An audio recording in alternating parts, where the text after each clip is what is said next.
ওদালগুৰি ঔৰংগাজুলিত সাংস্কৃতিক ৰংগমঞ্চ আধাৰশিলা উদ্বোধন। আজি ওদালগুৰি ঔৰংগাজুলিত চাহ বাগিচাত স্থানীয় গধূলি বজাৰত নখুৱাই ৰংগমঞ্চ নিৰ্মাণৰ আধাৰশিলা উদ্বোধন কৰে বিটিআৰ EM সঞ্জিত তাঁতীয়ে।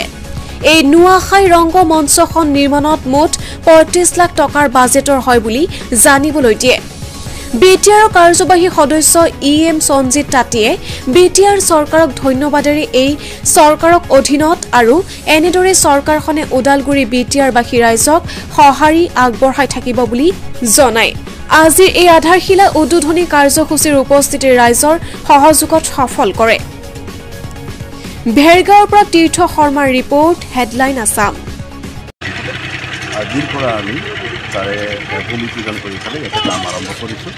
মই এই চেগতে আমাক খুব ডাঙৰীয়াক ধন্যবাদ জ্ঞাপন কৰিব বিচাৰিছোঁ, কিয়নো তেখেতে দায়িত্বভাৰ লোৱাৰ লগে লগে আমাৰ ঘূৰিয়া জনগোষ্ঠীক প্ৰথমতে নুৱাখাইত আমাক মানে ছুটি যি প্ৰদান কৰিলে আৰু নেক্সট আমাক ঘূৰিয়া জনগোষ্ঠীৰ ভাষা সাহিত্য গৱেষণা কেন্দ্ৰ এটা স্থাপন কৰি দিলে পাৰ্টিৰ চাহ বাগিচা। দ্বিতীয়তে আমাক এটা ৰংগমঞ্চ প্ৰদান কৰিলে নাগৰিকী চাহ বাগিচা আৰু এইখন আমাৰ তৃতীয় ৰংগমঞ্চ। গতিকে ইমানখিনি সুবিধা আমাৰ জনগোষ্ঠীক প্ৰদান কৰাৰ কাৰণে মই এই জনগোষ্ঠীৰ এজন সাধাৰণ